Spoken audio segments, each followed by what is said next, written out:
Shalom Israel. Call Halal Yahweh Bahashem Yahweh Shai Bahashem Rakah Quadash. Double honors to the apostles of Great Millstone for teaching me this truth and who rule well. And a sincere salutations to the house of David. You Akim pushing this truth to the four corners of the earth in all truth and all faith and in all sincereness. Risking and putting your lives on the line daily for the names Yahweh, Yahweh Shai. It's Zakar'Yah coming at you with another lesson. Lord's willing, it be edifying. The Manhattan Project helped doctors better understand the effects of radioactivity on the human body. From 1945 to 1947, at 4 hospitals around the country, patients received plutonium injections without their consent. An African-American construction worker, Eb Cade, was injected in April 1945 at an Oak Ridge hospital. Author Denise Kiernan describes the so-called plutonium files. I came across the files related to plutonium research and research into the effect of plutonium on human beings. And there was a black construction worker who was coming into work at K25 one morning who got in a car accident. He and the guys in the car with him. There was a car accident about a mile away from K25, and he was taken to the hospital.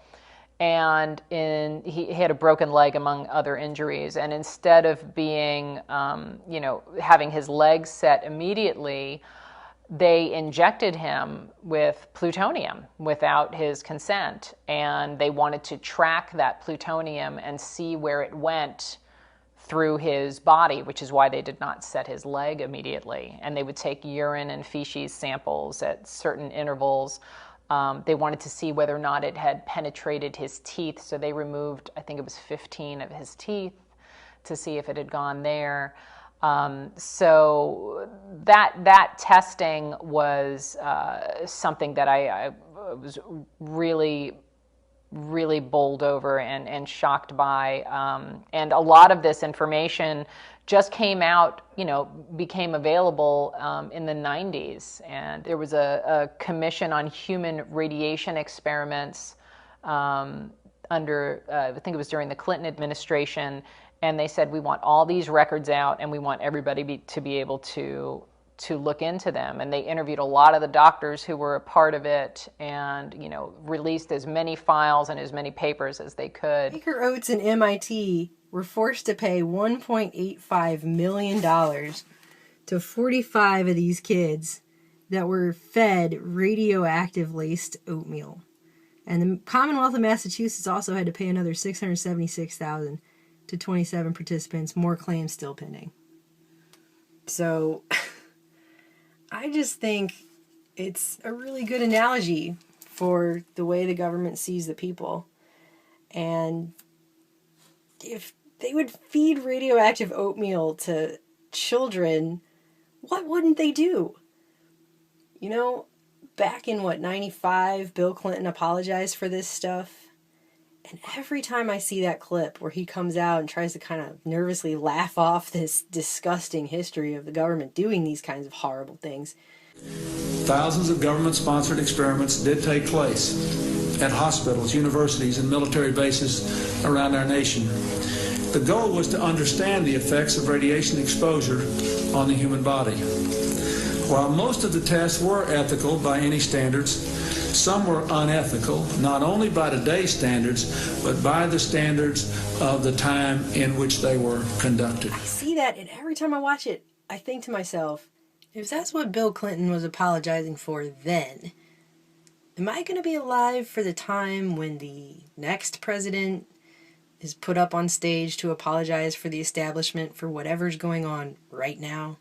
There's some kind of weird bias that the government has this decades-long history of horrible human experimentation in almost every aspect you can think of, from mind control to, chemical warfare agents on terminal cancer patients. I mean, it's horrible. It's bad. And that's the stuff we know about. But there's this bias like, somehow that stopped at some certain magical point, and it's just not going on at all today. So when we tell y'all, the so-called white man, Esau Edomites, are the wicked that the Bible speaks of, referring to Malachi, the first chapter. And we also tell y'all that they're the devil that the Bible speaks of. Devil just meaning deceiver. All you have to do is look at this man's track record, or this nation's track record. These Edomites have the world's best track record of rape, robbery, murder, genocide, slaughter. Psalms 58:3 says, the wicked are estranged from the womb. They go astray as soon as they be born, speaking lies. And Esau, Edom is estranged, man. The so-called white man is estranged. Okay, he's an alien. He's a stranger from righteousness, man. He is a stranger to the laws, statutes, and commandments of Yahweh Bahashem Yahweh Shai. He can't get right. He just can't get right. And his track record proves it. His actions prove it. We're not making this stuff up. We're just stating facts. And this is the man that you're going to trust with a rap sheet and a track record like his, that you're going to trust to inject you with some zombie juice and take his word that it's to help you? Really? This is the man that you're going to trust? The wicked that the Bible speaks of? This is Jeremiah chapter 13 and verse 23. Can the Ethiopian change his skin, or the leopard his spots?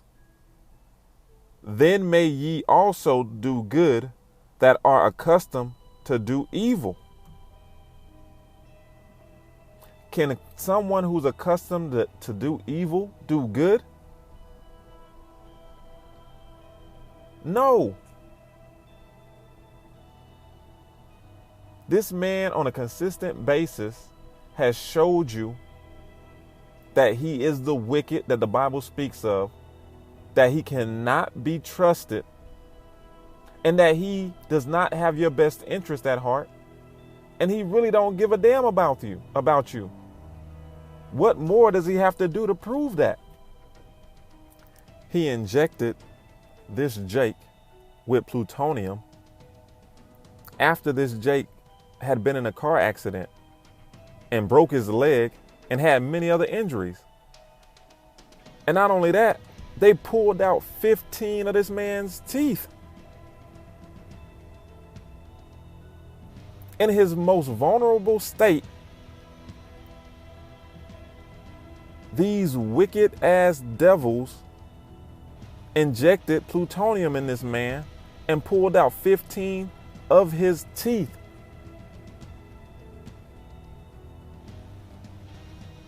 And y'all trust these devils? Y'all trust these devils? A nation that has done something like this,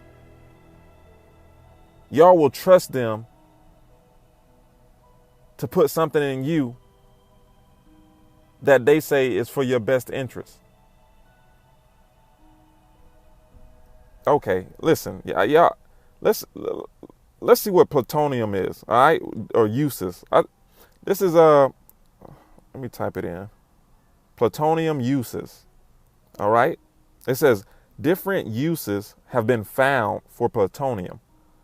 Okay, plutonium has been used to power batteries for some heart pacemakers, as well as provide a long-lived heat source to power NASA space missions. Like uranium, plutonium can also be used to fuel nuclear power plants. This is what the hell they injected into this man.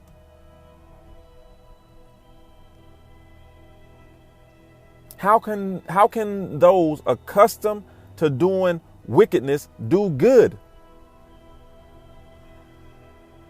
In someone's most vulnerable state, instead of helping the man, they made his situation worse. Okay? And why is that? Because they are the damn devil that the Bible speaks of. And they are estranged from the womb.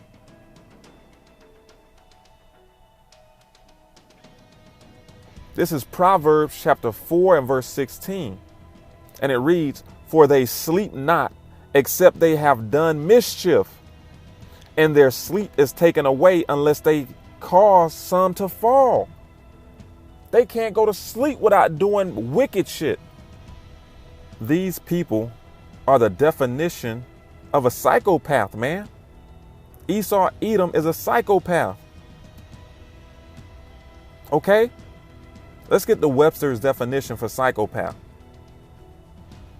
It's a mentally unstable person, especially a person having an egocentric and antisocial personality marked by a lack of remorse for one's action, an absence of empathy for others, and often criminal tendencies.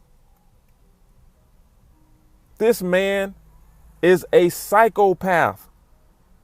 Why do you think Yahweh, Bahashem Yahweh Shai, said this? This is 1 Peter chapter 5 and verse 8. "Be sober, be vigilant, because your adversary, the devil, as a roaring lion, walketh about seeking whom he may devour." This is how Esau Edom devours the nation of Israel, man. Yahweh Hashem Yahweh Shai says, "Wisdom and knowledge shall be the stability of thy times."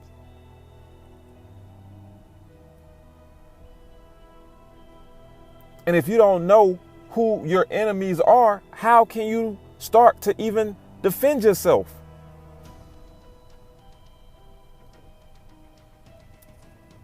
Y'all are so drunk off of this American, aka Babylon juice, that y'all really think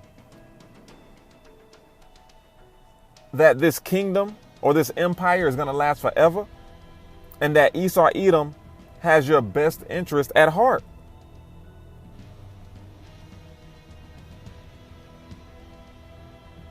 Yahweh Bahashem Yahweh Shai said, "This man walks around as a roaring lion, walketh about seeking whom he may devour."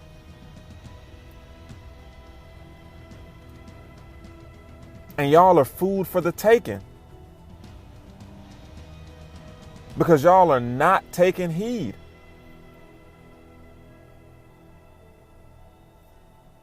Matter of fact, hey, you know what?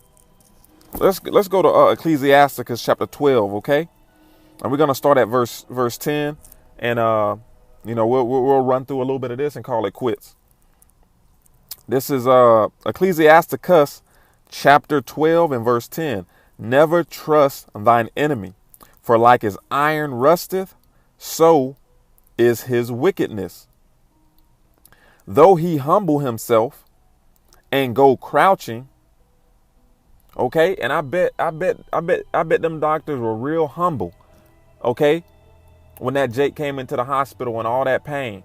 "Oh yeah, we're gonna take care of you, buddy. You're gonna be better than new once we're done to you. You're in good hands. We got you." "Though he humble himself and go crouching, yet take good heed and beware of him. And thou shalt be unto him as if thou hast wiped a looking glass, and thou shalt know that his rust hath not been altogether wiped away." Okay? Because no matter how much you clean and shine and buff the iron, once you leave it alone, the rust is always going to come back, no matter what you do. Because that's just what iron does. It rusts. It says, set him not by thee, lest when he hath overthrown thee, he stand up in thy place. Neither let him sit at thy right hand, lest he seek to take thy seat, and thou at the last remember my words, and be pricked therewith. Who will pity a charmer that is bitten with a serpent? Okay, who's gonna pity a snake charmer who gets bitten by his cobra? You over there playing the flute, and your cobra's all they say it's dancing to it. Okay, and then it bites you. You shouldn't have been doing that shit in the first place. No, ain't nobody gonna pity you. You might get people pointing, laughing, and mocking at you. It says, who will pity a charmer that is bitten with a serpent, or any such as come nigh wild beasts? So one that goeth to a sinner, and is defiled with him in his sins, who will pity? Hey, it damn sure ain't gonna be the hopeful elect. Okay? Take that zombie juice if you want to, and become the world's best Harlem Shaker. Okay? All right, so anyway, man, Lord's willing, this was edifying. Shalom, Israel. Wa abad babal.